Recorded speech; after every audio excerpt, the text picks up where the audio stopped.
जिल्हा स्तरावर भारतीय स्वातंत्र्याचा अमृत महोत्सव हा उपक्रम राबवला जात आहे। यासाठी आपणास उपयुक्त अशी माहिती या चॅनलवर मिळणार आहे, त्यासाठी चॅनलला सबस्क्राइब करून ठेवा। आजच्या व्हिडिओमध्ये आपण प्रजासत्ताक दिन याबद्दल एक सोपे भाषण पाहणार आहोत।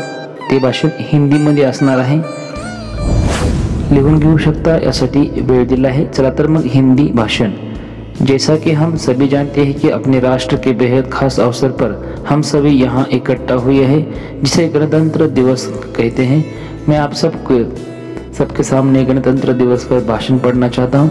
सबसे पहले मैं अपने क्लास टीचर का धन्यवाद देना चाहूँगा, जिनकी वजह से मुझे अपने स्कूल के इस मंच पर गणतंत्र दिवस के इस महान अवसर पर मेरे प्यारे देश के बारे में कुछ कहने का सुनहरा मौका प्राप्त हुआ। 15 अगस्त 1947 से ही भारत एक स्वयं शासित देश है। 1947 में 15 अगस्त को ब्रिटिश शासन से भारत को स्वतंत्रता प्राप्त हुई, जिसे हम स्वतंत्रता दिवस के रूप में मनाते हैं। हालांकि 1950 से 26 जनवरी को हम गणतंत्र दिवस मनाते हैं। भारत का संविधान 26 जनवरी 1950 में लागू हुआ, इसलिए हम इस दिन को हर साल गणतंत्र दिवस के रूप में मनाते हैं। 2022 में इस वर्ष हम भारत का 73वां गणतंत्र दिवस मना रहे हैं। गणतंत्र का अर्थ है देश में रहने वाले लोगों की सर्वोच्च शक्ति और सही दिशा में देश के नेतृत्व के लिए राजनीतिक नेता के रूप में अपने प्रतिनिधि चुनने के लिए केवल जनता के पास अधिकार है। इसलिए भारत एक गणतंत्र देश है, जहां जनता अपना नेता प्रधानमंत्री के रूप में चुनती है। भारत में पूर्ण स्वराज के लिए हमारे महान भारतीय स्वतंत्रता सेनानियों ने बहुत संघर्ष किया। उन्होंने अपने प्राणों की आहुति दी, जिससे उनके आने वाली पीढ़ी को कोई संघर्ष न करना पड़े और वे देश को आगे लेकर जाए।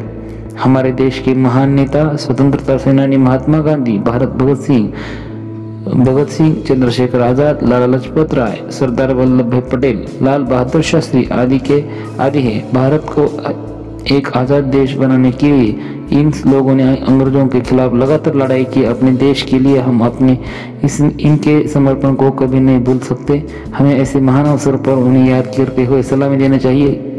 केवल इन लोगों की वजह से ही मुमकिन हुआ है कि हम अपने दिमाग से सोच सकते हैं और बिना किसी दबाव के राष्ट्र में मुक्त होकर रह सकते हैं। हमारे पहले भारतीय राष्ट्रपति डॉक्टर राजेंद्र प्रसाद थे, जिन्होंने कहा था कि एक संविधान और एक संघ के क्षेत्राधिकार के तहत हमने इस विशाल भूमि के संपूर्ण भाग को एक साथ प्राप्त किया है, जहां रहने वाले 320 करोड़ पुरुष और महिला से ज्यादा के लिए लोक कल्याण के लिए जिम्मेदार लेते हैं।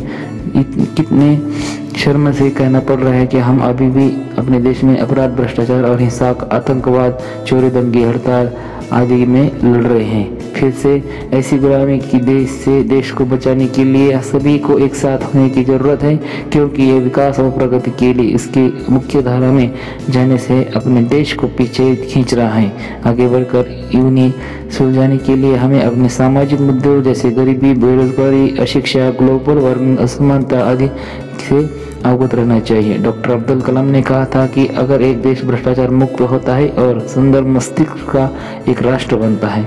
मैं दृढ़ता से महसूस करता हूँ कि 3 प्रधान सदस्य हैं जो अंतर पैदा कर सकते हैं, वो पिता, माता और एक गुरु है। भारत के लिए एक नागरिक के रूप में हमें इसके बारे में गंभीरता से सोचना चाहिए और अपने देश को आगे बढ़ाने के लिए सभी मुमकिन प्रयास करना चाहिए। इतना बोलकर मैं मेरे 2 शब्द समाप्त करता हूँ। जय हिंद, जय भारत। भारतीय स्वतंत्रता अमृत महोत्सव हा खूप सुरू आहे, त्यासाठी लागणारे सर्व निबंध, भाषण या चॅनलवर अपलोड केले जात आहेत।